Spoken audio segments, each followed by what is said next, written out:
New evidence corroborating Tara Reade's allegation of sexual assault against Joe Biden coming from The Intercept. Ryan Grimm has unearthed the clip from 1993 Larry King show in which Tara Reade's mother calls into the show to complain about a powerful United States senator who retaliated against her daughter. So let's take a look at that clip, then we'll be back to talk about it.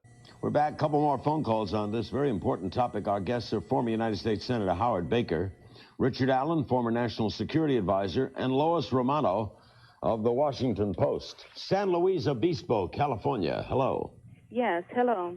I'm wondering what a staffer would do besides go to the press in Washington. My daughter has just left there after working for a prominent senator and could not get through with her problems at all. And the only thing she could have done was go to the press, and she chose not to do it out of respect for him. Or she had a story to tell, but out of respect for the person she worked for, she didn't tell it. That's true. Well, but these are the people who do come to the Lois Romanos, right? The staff worker who says, I want to let you know about what's going on, either with my boss or the guy down the hall. And a lot of these people have a sense of obligation. So while obviously this clip does not provide direct evidence of the specific claim which Tara Reade made against Joe Biden, it does provide significant circumstantial evidence which bolsters Tara Reade's credibility. And more importantly, it confirms to us that not only did Tara Reade tell her brother at the time about the incident, not only did Tara Reade confide in a close friend at the time about the incident, but also that Tara Reade told her mother at the time, and also that the specific reason why Tara Reade did not go to the press at the time was out of respect for the United States senator, even though that senator had done terrible things to her. And guys, this is incredibly important because when it comes to the Me Too movement, that was always the standard. That was the standard laid out for the Me Too movement and laid out for the Me Too era. That did you tell people at the time, and can we confirm that? We were able to confirm it through interviews with the brother and with the close friend. But Tara Reade's mother had passed away, and now we have clear evidence that Tara Reade did tell her mother about an incident which occurred to her at the time, and that incident was significant and worthy of, worth going to the press over. And guys, this is, this actually really does upset me because when you think about the hypocrisy of this thing, especially when you compare it to the Democrats, when it came to Christine Blasey Ford, who, by the way, I do believe Christine Blasey Ford. I believed her then, and I believe her now. But Christine Blasey Ford specifically said that she did not tell people about the incident at the time. And that led a lot of people to cast doubt on her credibility, but a number of Democrats, most Democrats indeed, still went with the thing, but then are now turning around and criticizing Tara Reade, using the same talking points which Republicans used against the allegations against Christine Blasey Ford. And it really disgusts me because, I actually know a lot of people who work in politics, who work in, government. I know some people who work in the Hill, some of whom have similar stories, maybe not quite as dramatic as, the claim that Tara Reade is making, but these kinds of things really do happen. And it really makes me disgusted to think that if my friends who have told me about these things, who have confided in me these things that have happened to them, if those friends, if those people ever came forward with their truth and told their story, that they would just be told, you're just doing it for politically motivated reasons. Oh, you're just a Russian bot. They would say that to my friends. If they would say it to Tara Reade, they would say it to my friend. They would say it to you. They would say it to your friends, your wife, your girlfriend, if they ever have a story, if you ever have a story to come forward about. And it really disgusts me that the Democratic Party is willing to destroy an entire movement, that the Democratic Party is willing to completely crush the stories of your friends when they come forward just entirely out of political opportunism. Because, now it's not politically convenient. But it was politically convenient then, but now it's not. And that really disgusts me because, guys, it is so important to have principles in a democracy. If we don't have principles, if we don't actually have things to stand up for, actually have values, then we can't have a democracy. And I'm going to talk a little bit more about that later. But first, I want to go specifically into some of the debates which we've been having when it comes to this thing, at least online, because I think that some of the debates which we've been having haven't been particularly fruitful. And I just want to explain that before I specifically go into my take on some of this stuff here. So you can see here, Ryan Grimm posted, the Right-Wing Media Research Center posted this video not long after I posted the transcript, which means that they were sitting on it waiting, and this was coming out whether or not The Intercept broke the story. Now, this has led a number of centrist and established Democrats to speculate that, in fact, because Ryan Grimm got the story, or got that clip actually sent to her, or the transcript of the clip sent to him, and so that has led a number of centrist and establishment Democrats to begin speculating, to pontificate, that in fact, Ryan Grimm got it from a Republican source, or someone who is funded by Republicans, and so that this story is leaking through The Intercept specifically by Republicans, basically. Now, this has led a number of Democrats, now, to be clear, obviously that doesn't matter, but this has led a number of Democrats to kind of come forward and respond, things like this, pointing out that basically they have episodes in their archive, and that they have archives going back to the 80s and the 90s, and so perhaps they just found they saw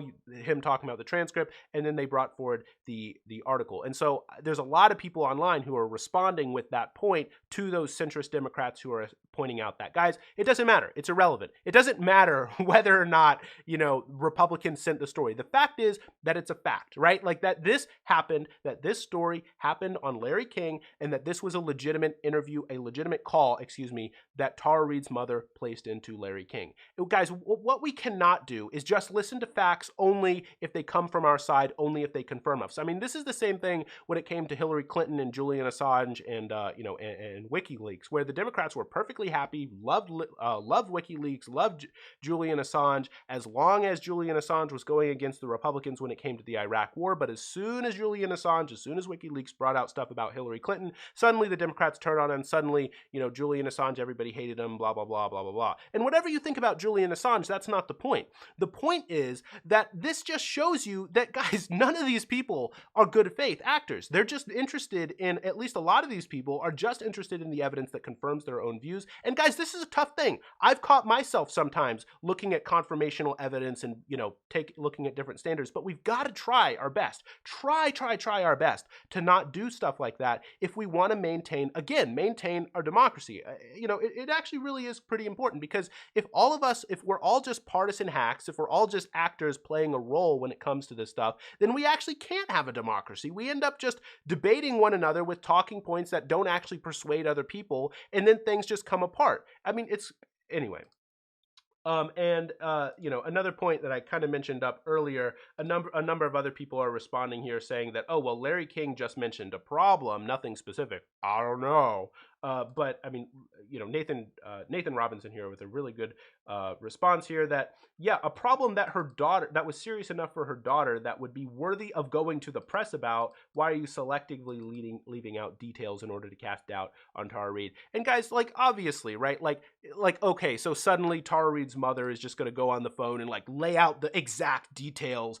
You know, I mean, come on, come on, guys. I mean, that's completely ridiculous, but it was clearly worthy of going to the press about. And again, when it comes to the standards of the Me Too movement, it seems like those standards have been met. And I find it really disgusting and really disingenuous of Democrats to try to, you know, pretend like it's not.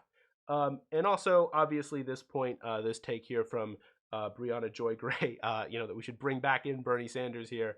The Democratic Party effectively chose Joe Biden as its candidate when it coerced competing moderates to drop out following South Carolina. Now it can choose to remedy that mistake, but it would have to put the interest of people before their corporate donors. And guys, look, you know, whatever you think about bringing Bernie Sanders back in, personally, I'm in favor of that. I was a Bernie supporter, you know, through this whole thing. So yeah, I'd love to see that. But no matter what you think about that, the point here is this: Democrats this whole time have been whining and bemoaning the corrosion of democracy under Donald Trump, that Donald Trump is destroying the guardrails. And in many respects, he has. Donald Trump has done significant and oftentimes lasting damage to democratic institutions and democratic processes in this country. However, what we also need to understand is that a number of democratic virtues, which include intellectual honesty, has also been destroyed, not just by Donald Trump, but by us letting Donald Trump take those things from us. We're so worried about getting Donald Trump out of office that we're not interested in actually promoting intellectual honesty, which is incredibly important, because if people come to think that journalists and people on TV, that everybody are just hacks, that they don't actually have their own opinions, they're all just under the dollar, that they're all just shills, then of course we can't have a democracy, because then everybody's just cynical.